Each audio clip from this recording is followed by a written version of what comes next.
Assalamualaikum warahmatullahi wabarakatuh. Di sini saya Ardian Wisanto dari TI 4609, NIM-nya 12012239192. Akan mengerjakan tugas kalkulus yaitu rangkuman fungsi transenden. Oke, tanpa berlama-lama lagi, kita mulai saja. Yang pertama, dalam fungsi transenden itu ada yang dinamakan dengan fungsi inverse. Simpelnya, fungsi inverse itu adalah suatu kebalikan dari suatu fungsi gitu. Jadi kebalikannya. Nah, selanjutnya di dalam fungsi inverse itu ada yang disebut dengan fungsi satu-satu, di mana fungsi satu-satu sendiri memiliki memiliki definisi itu sebagai berikut. Yaitu yang pertama, yaitu fungsi y sama dengan fx disebut satu-satu jika fu sama dengan fv, maka u sama dengan v. Atau jika u tidak sama dengan v, maka fu itu tidak sama dengan fv. Nah, ini tuh maksudnya gimana sih? Maksudnya itu biar langsung saya contohin ya. Jadi maksudnya itu gini, jika kita memiliki suatu fungsi gitu, misalnya dalam hal ini saya kasih contoh misalnya fx. Fx-nya itu misalnya x kuadrat gitu ya. Nah, kalau kita punya x kuadrat ini, coba kita masukin angkanya gitu ya. Misalnya kan kalau dia f1, itu kan berarti hasilnya sama dengan 1. Kalau dia f2, berarti kan hasilnya sama dengan 2 kali 2 kan, ya, 2 pangkat 2 itu.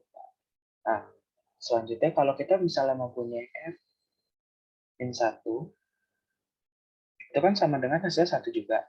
Dan kalau kita punya f min 2, itu kan hasilnya juga 4. Nah, fungsi x kuadrat ini itu dinyatakan itu bukan fungsi satu-satu. Kenapa? Karena dari dua angka yang berbeda gitu kan. Ini misalnya ini dua, ini misalnya sebelah sini u dan sebelah sini tuh misalnya ini v. Dari dua angka yang berbeda itu menghasilkan hasil yang sama. Jadi x kuadrat itu bukan fungsi satu-satu. Gitu. Jadi karena dua-duanya itu bisa dibilang tuh hasilnya sama. Jadi otomatis bukan fungsi satu-satu. Oke.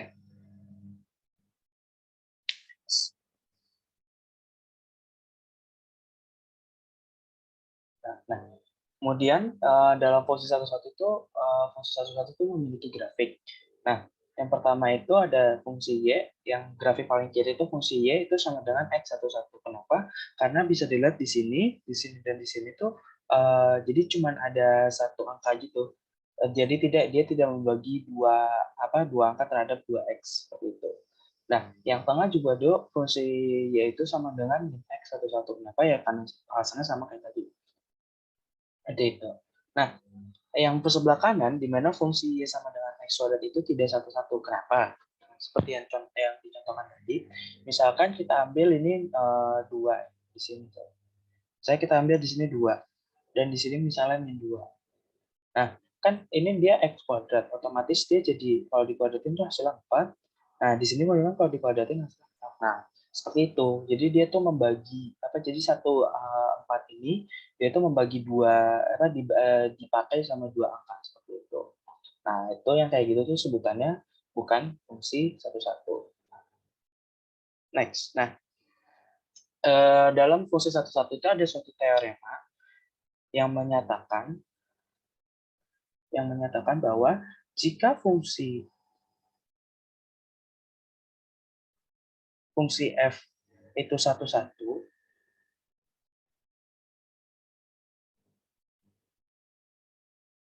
maka f tersebut atau fungsi f tersebut itu memiliki inverse.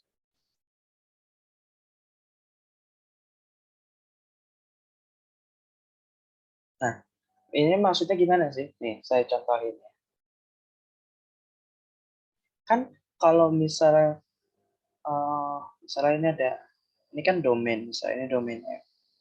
Terus di sini ada range f. Range dari f. Nah, kalau misalnya fungsi fx yang biasa itu kan dari domain ke range gitu kan. Nah, ini tuh fx.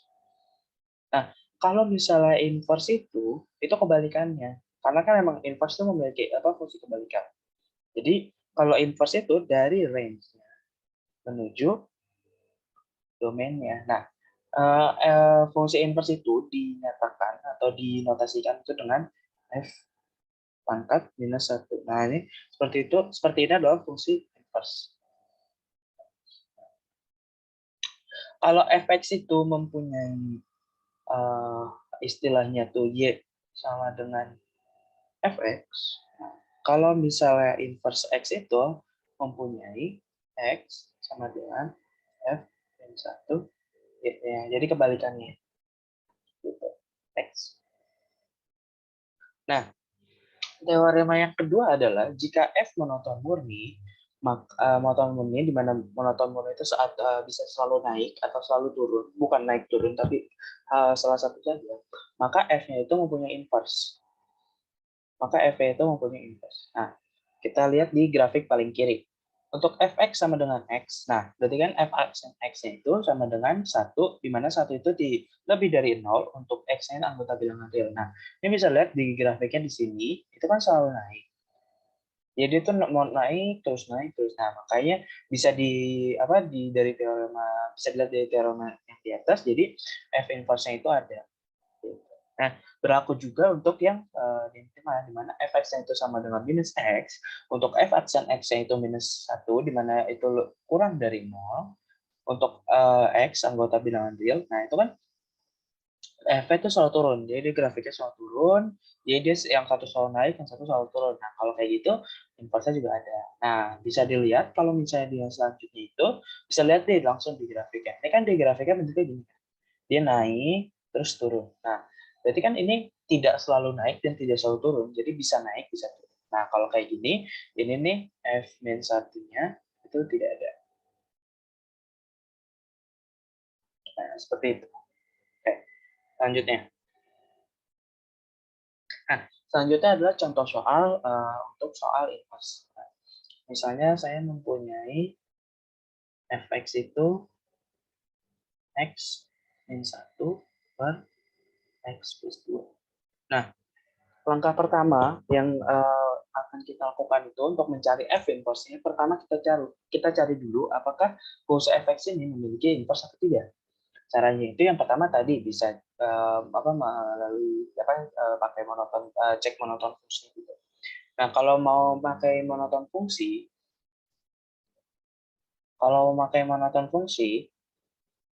otomatis kita perlu turunan pertama. Nah, turunan pertama dari ini itu adalah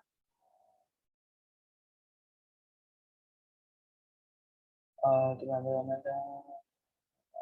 turunan pertamanya itu adalah 3 per x plus 2 kuadrat. Nah, karena ini kan turunan pertamanya, terus yang di bawahnya itu kan x-nya positif, ya kan? Sorry, bukan x-nya positif, emang x-nya adalah x itu kan tetap. Nah, terus dikuadratin, nah kan x berapapun x yang dikuadratin itu kan hasilnya pasti positif, ya kan? Mau dua dikuadratin hasilnya positif, dua dikuadratin hasil positif, seterusnya seperti itu kan hasilnya positif. Oleh karena itu, berarti grafik ini tuh positif, jadi monoton monoton naik gitu. Jadi positif gitu. Nah, kalau bisa dilihat jadi grafiknya itu monoton naik, otomatis dia punya inverse gitu kan. Jadi fungsi ini mempunyai inverse.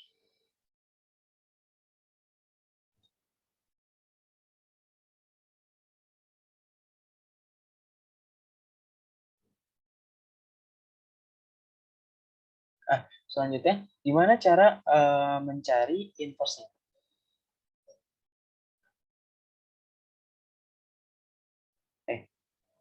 Saya tulis dulu, cari inverse ya. Pertama, hal yang akan kita lakukan itu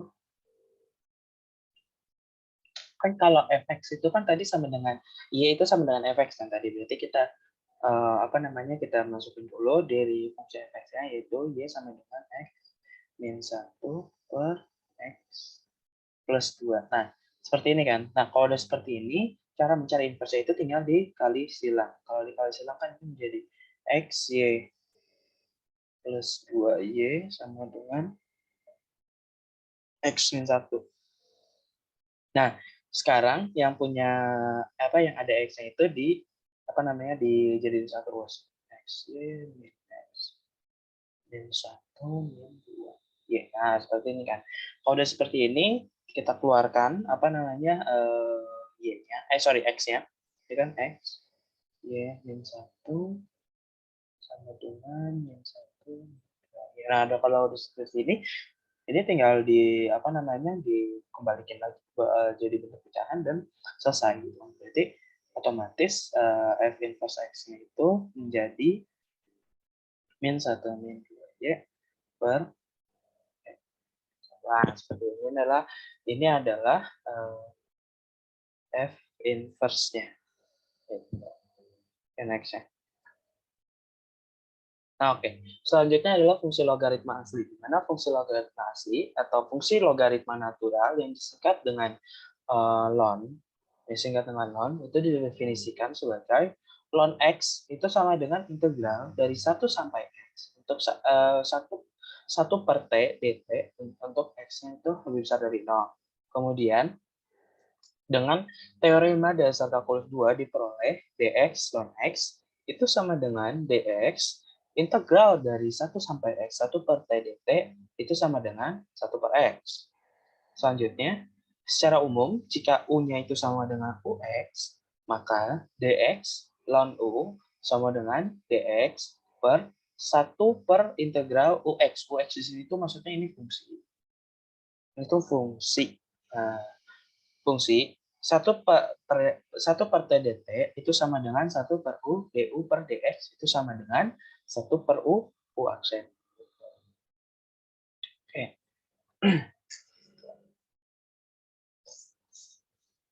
Oke, next. Oke.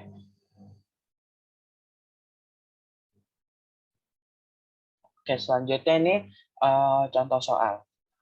Misalnya saya punya fx sama dengan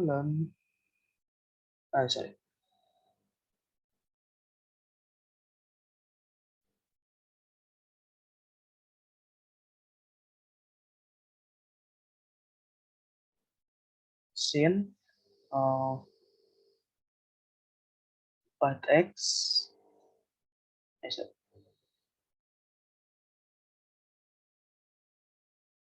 plus 2a. Nah, kita mencari turunan pertama. Berarti kan langsung aja f aksen x itu sama dengan 1 per ini memakai yang rumus-rumus yang di atas tadi yang sebelumnya itu didapatkan seperti ini. 1 per sin 4x plus 2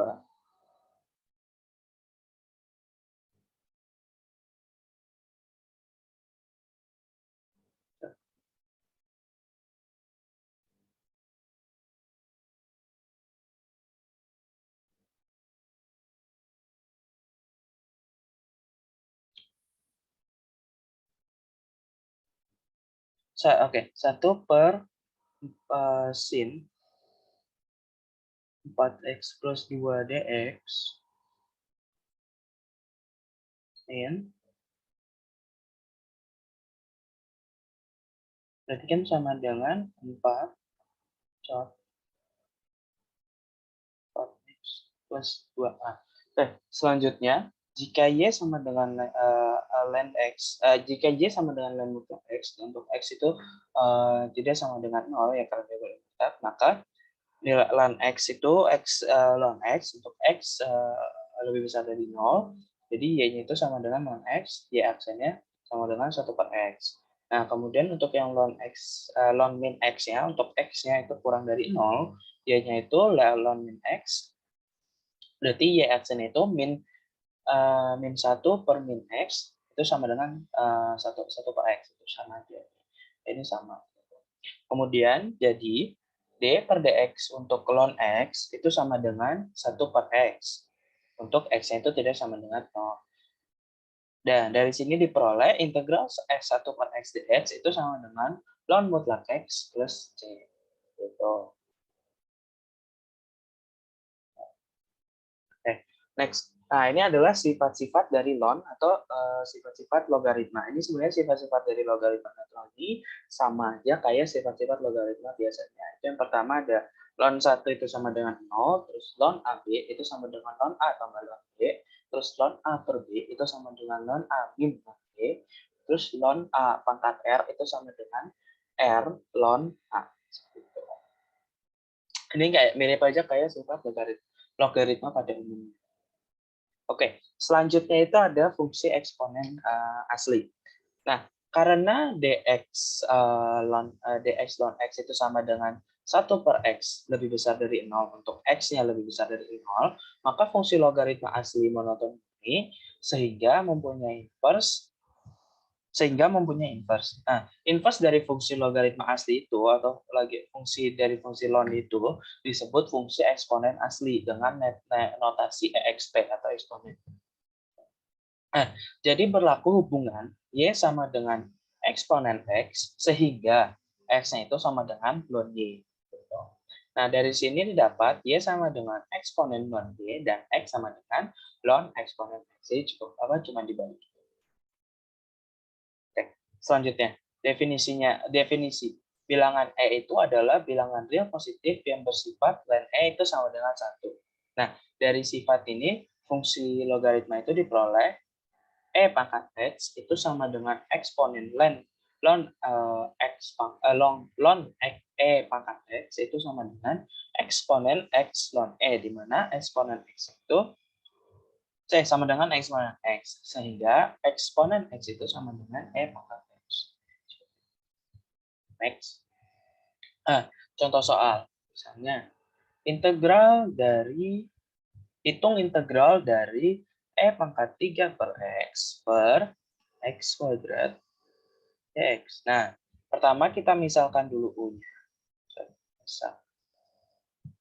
Nah, U-nya itu misalkan 3 per X. Yang ini nih, 3 per X. 3 per X. Sorry.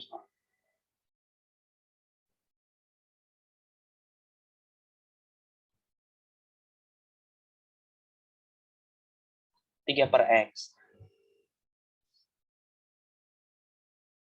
Nah, otomatis DU-nya itu sama dengan turunannya, berarti kan min 3 per X kuadrat dx.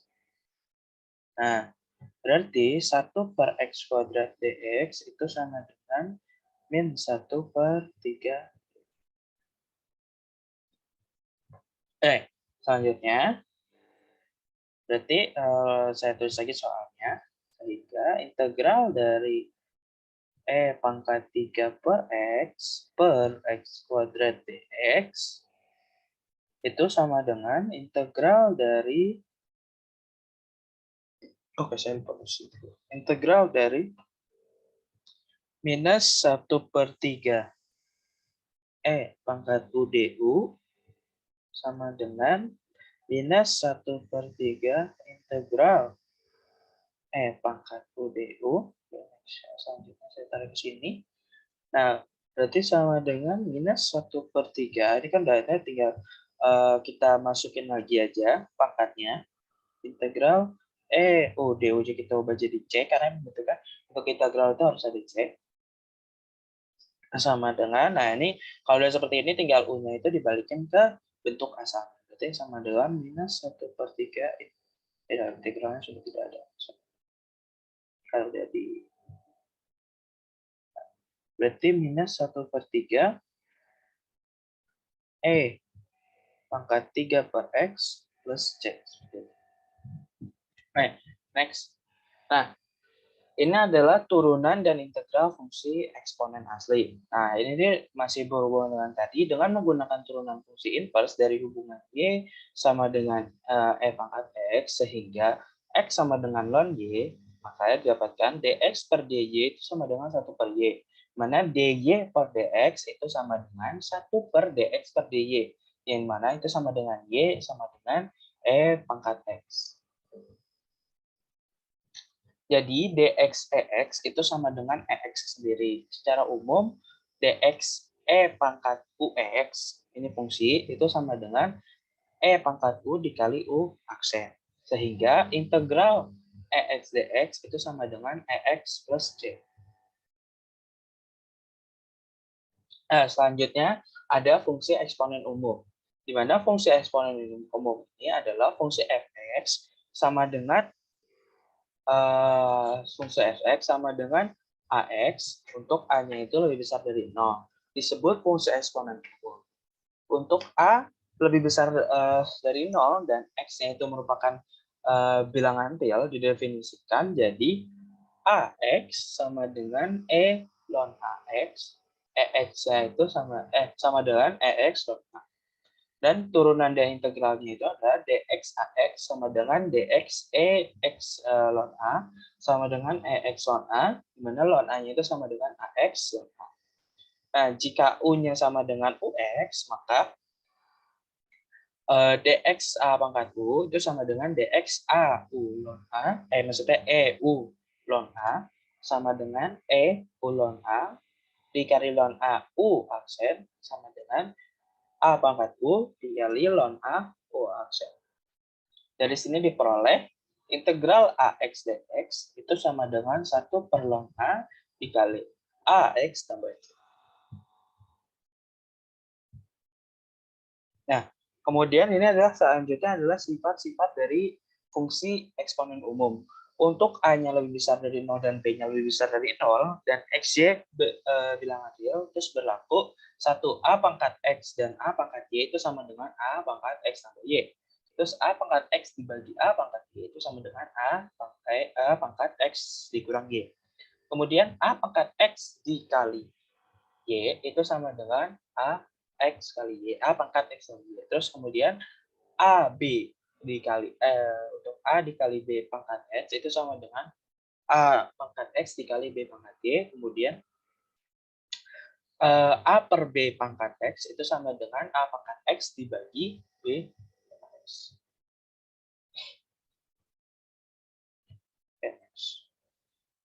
Nah, contoh soal. Misalnya ada fx sama dengan 3 pangkat 2x plus 1 ditambah 2 sin 2x. Nah, dari sifat-sifat yang di atas itu, maka diperoleh f aksen x-nya itu sama dengan 2 dikali 3 pangkat 2x plus 1 ditambah 2 dikali 2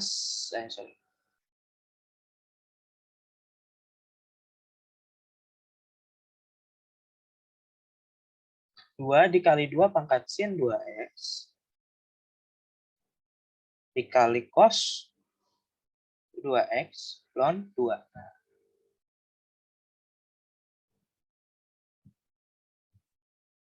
Nah, selanjutnya itu ada fungsi logaritma umum, di mana karena fungsi eksponen umum itu monoton murni, maka ada inversnya. Nah, inverse dari fungsi eksponen umum disebut fungsi logaritma umum atau logaritma dengan bilangan pokok a, di mana notasinya itu a log x. Ini logaritma yang biasa ditemukan di yang pernah sebelumnya dipelajari. Nah, sehingga berlaku y sama dengan a log x, sehingga x itu sama dengan a pangkat y. Dari hubungan ini didapat ln x itu sama dengan ln a pangkat y. Itu sama dengan y ln a. Ini kan dari sifat yang sifat logaritma asli tadi, di mana pangkatnya itu dikedepankan. Sama dengan y sama dengan sehingga y sama dengan ln x per ln a, sehingga a log x itu sama dengan ln x per ln a. Sehingga didapatkan dx a log x itu sama dengan dx ln x per ln a itu sama dengan 1 per x ln a. Nah, jika u sama dengan ux, maka dx a log u sama dengan dx ln a per ln u per ln a sama dengan u aksen per u ln a. Nah, yang terakhir itu dalam fungsi transenden ada fungsi inverse trigonometri. Di mana fungsi trigonometri adalah fungsi yang periodik sehingga tidak satu-satu. Jika daerah asal dibatasi, fungsi trigonometri bisa dibuat menjadi satu-satu sehingga mempunyai inverse. Nah, pertama itu adalah inverse fungsi sinus. Jika diketahui fx itu sama dengan sin x, untuk x-nya itu dari minus pi per 2 sampai pi per 2, nah, itu tuh sama dengan sin x, di mana monoton murni. maka inverse-nya ada. Nah, inverse dari fungsi sinus inverse dari fungsi sinus itu disebut arcus sinus atau arcsinus. Di mana notasinya itu arcsin X atau sin pangkat minus 1X. Sehingga berlaku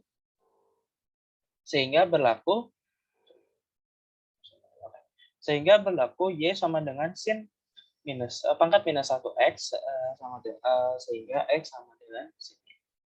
Oke. Nah, turunan dari hubungan yang tadi itu, yang Y sama dengan ini, nah, dan rumus turunan fungsi inverse yang diperoleh dy per dx itu sama dengan 1 per dx per dy itu sama dengan 1 per cos y sama dengan 1 per akar dari 1 min sin kuadrat y sama dengan 1 per akar 1 min x kuadrat, atau dx sin pangkat min 1x itu sama dengan 1 per akar dari 1 minus x kuadrat. Jika U sama dengan UX, maka dx sin pangkat minus 1U itu sama dengan U aksen per akar dari 1 minus U kuadrat. Nah, dari rumus turunan diperoleh integral dx per 1 minus x kuadrat itu sama dengan sinus atau aksin plus c. Dengan cara yang sama diperoleh turunan fungsi inverse trigonometri yang lain. Secara ringkas, perhatikan tabel berikut. Nah, itu adalah fungsi-fungsi ini semuanya. Mulai dari Y sama dengan sin pangkat min X, terus selanjutnya itu ini aksin, aktan, aksa semuanya. Dan ini juga adalah integral. Oke. Sekian rangkuman saya terhadap bab fungsi transenden. Bila ada kurangnya mohon dimaafkan. Terima kasih. Wassalamualaikum warahmatullahi wabarakatuh.